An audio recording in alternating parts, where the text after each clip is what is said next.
Once upon a time, in a box of crayons, there was an argument going on. All the colored pencils were arguing about which color was the prettiest. Red argued that it was her since she was the color of love and passion. Yellow chimed in saying, "No, it's me because I'm the color of happiness and sunshine." Blue said, "No way, it's me because I'm the color of freedom and the sky and the ocean." Green said, "You're all wrong.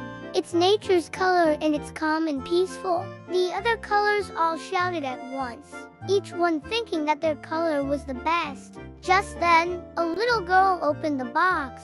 She picked up the pencils and began to draw. As she drew, she used one color at a time, but soon she began to mix them all together.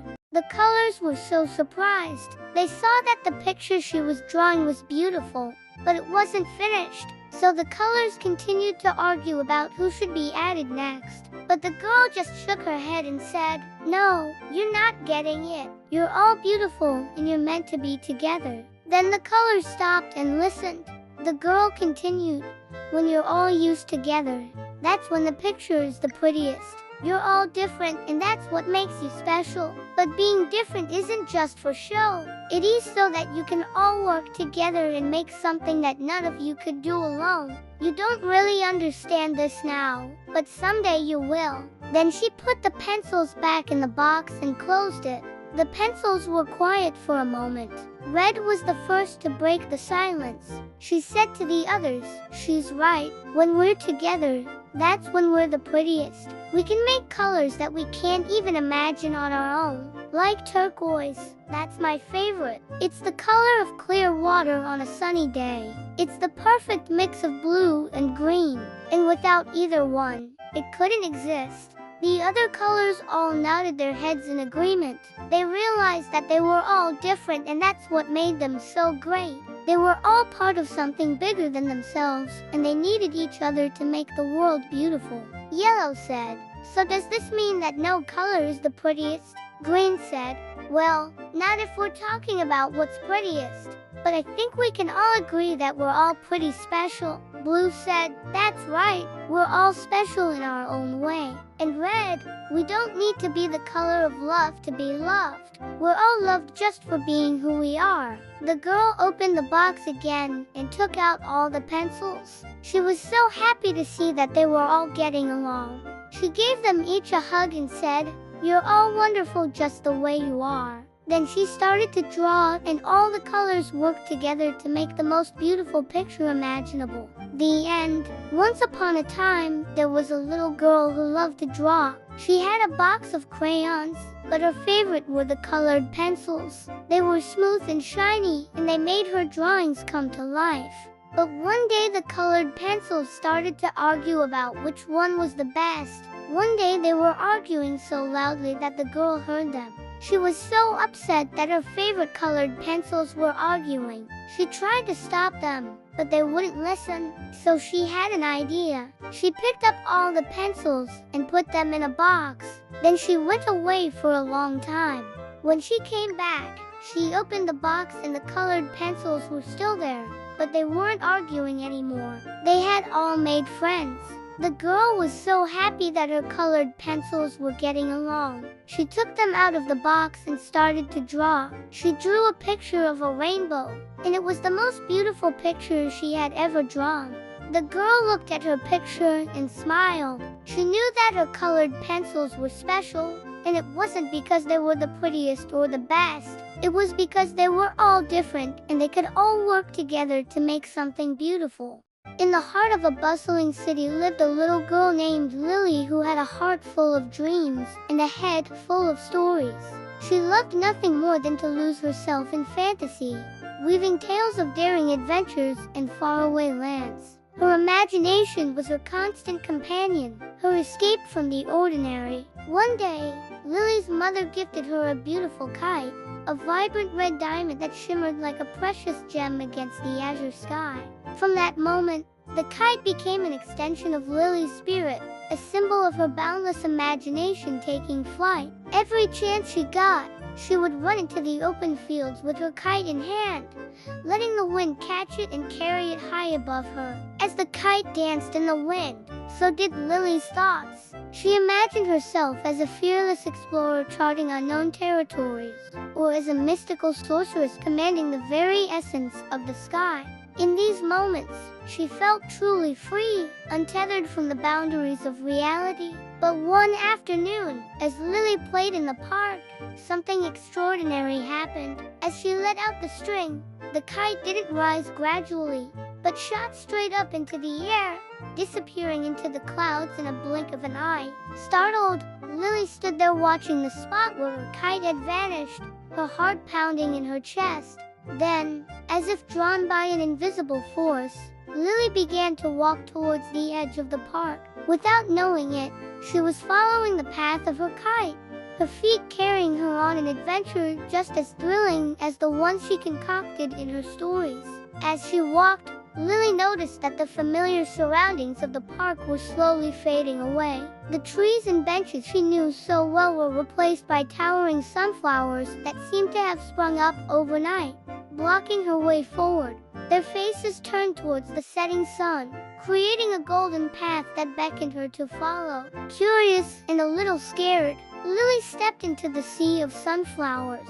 The plants were tall and thick, their rough leaves brushing against her skin. But as she pushed through, she realized that the stalks were guiding her, forming a natural tunnel that led deeper into the unknown. At the end of the sunflower maze, Lily found herself in a clearing bathed in the warm glow of the setting sun.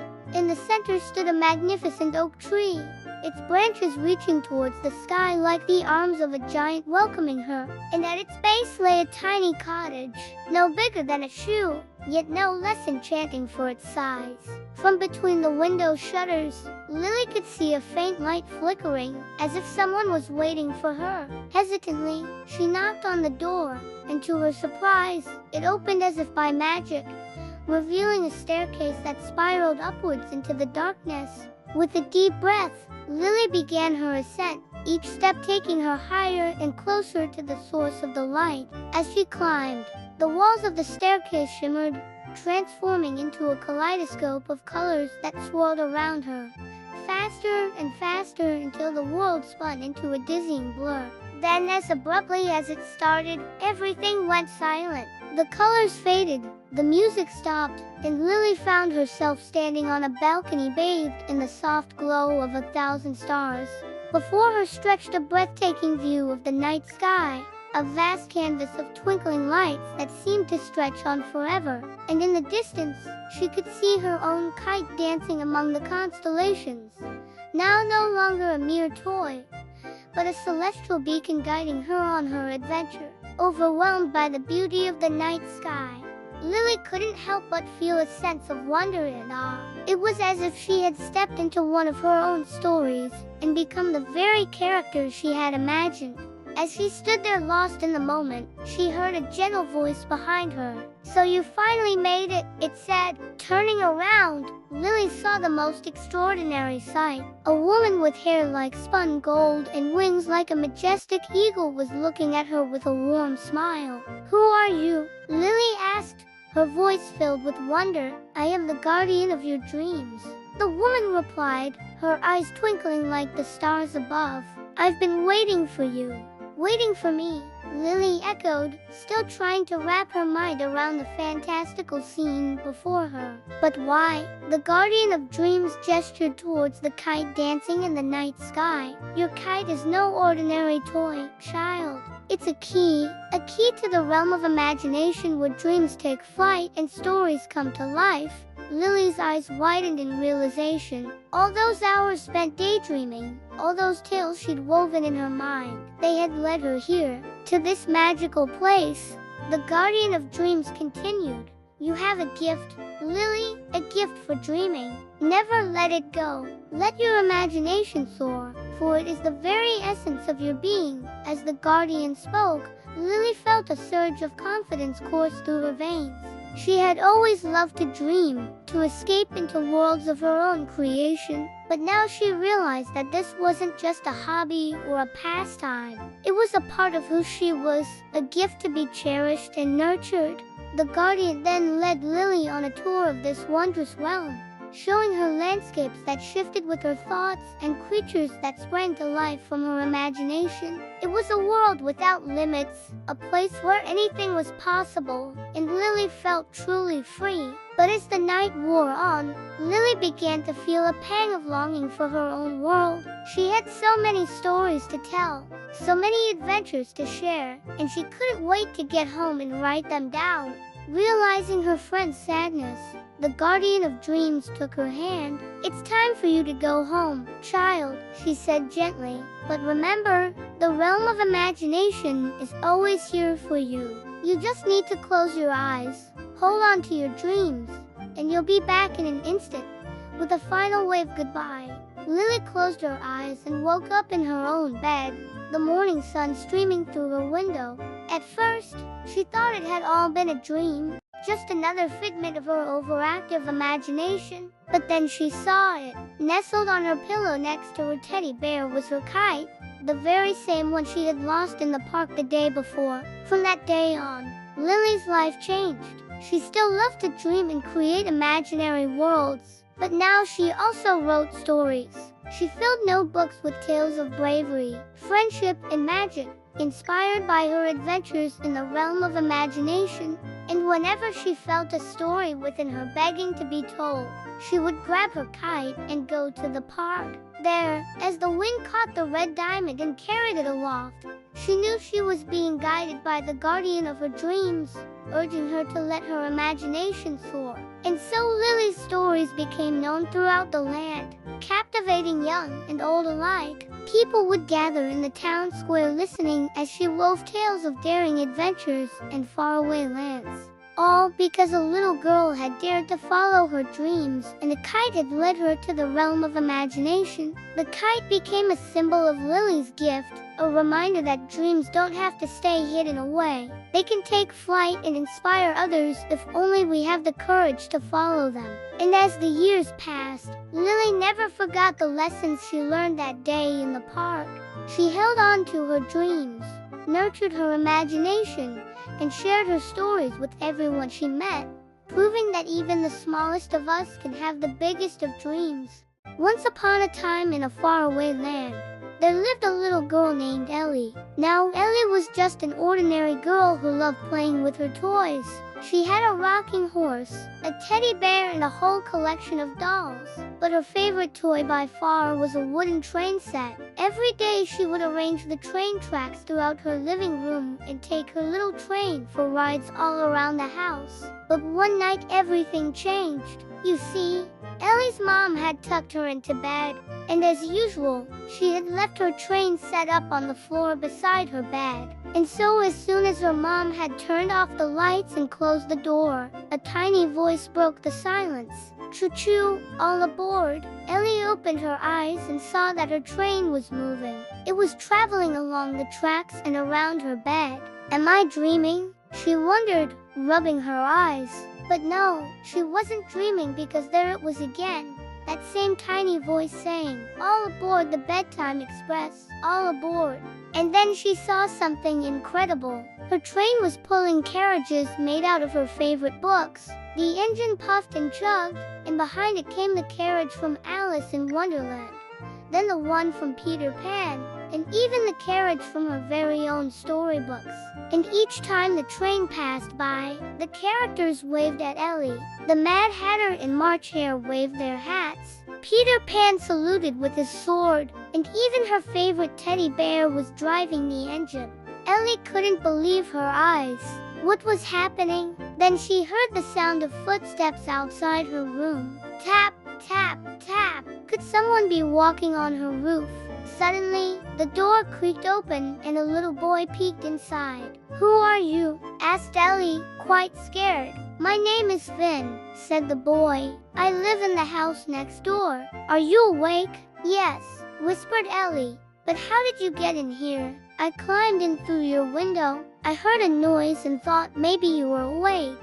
"You're not scared of me, are you?" "No," said Ellie. "But what are you doing here?" I wanted to ask you, said Finn. Do you hear that train noise too? Can you see those amazing book carriages? Ellie nodded, unable to speak. She was still quite frightened, but she couldn't help but smile at the magical sight before her eyes.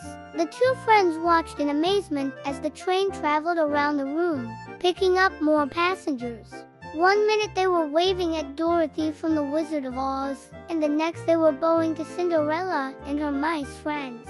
There were fairies, goblins, and even an ugly troll, all hitching a ride on Ellie's train. Soon, though, the train began slowing down and the passengers started to disembark. The Mad Hatter poured tea from a tiny silver teapot. Peter Pan flew his fairy friend, Tinker Bell, around in circles.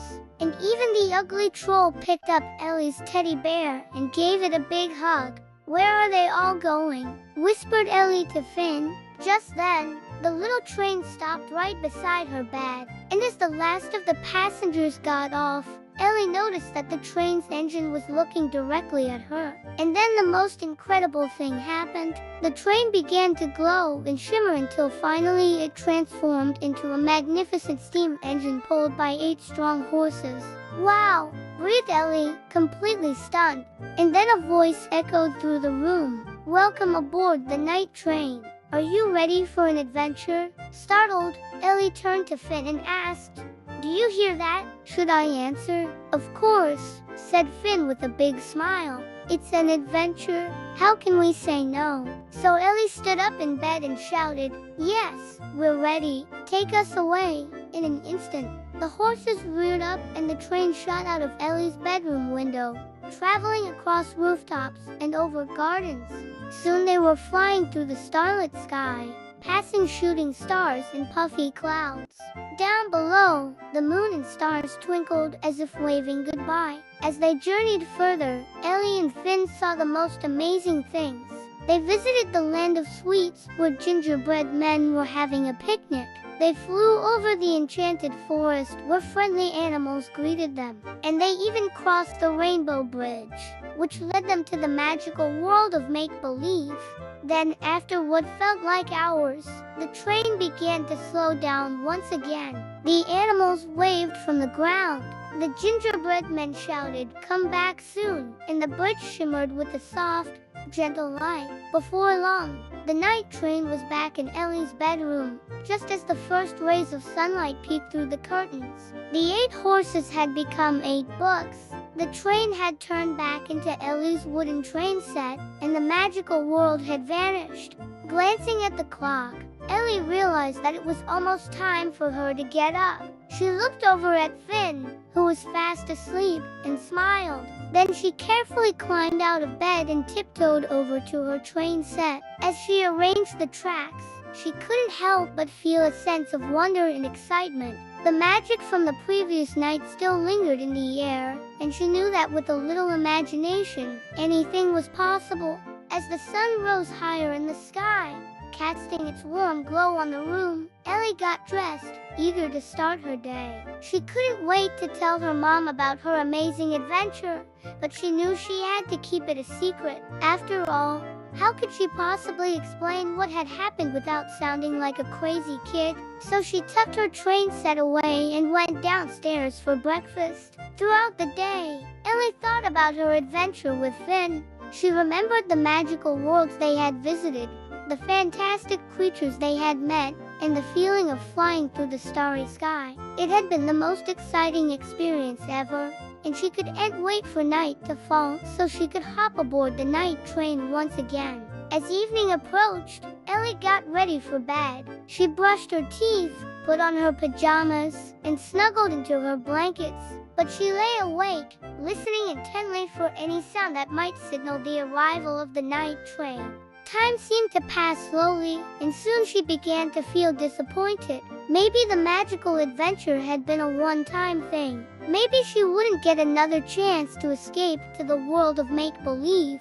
Just when she was about to give up hope, she heard it. A faint chugging sound grew louder and louder until it filled her ears.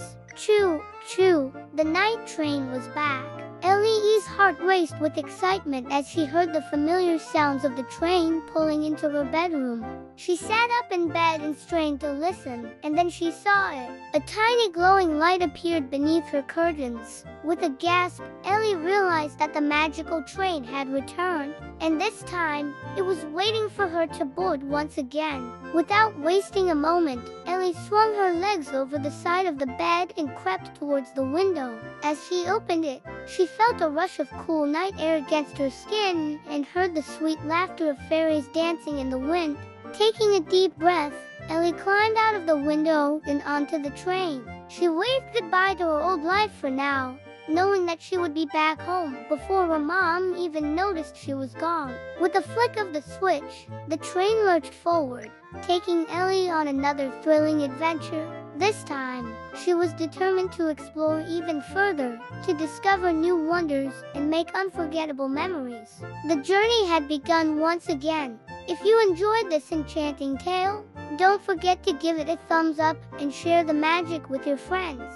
And if you haven't already, subscribe to our channel and join our growing family. Together, we can embark on countless more adventures, each more captivating than the last.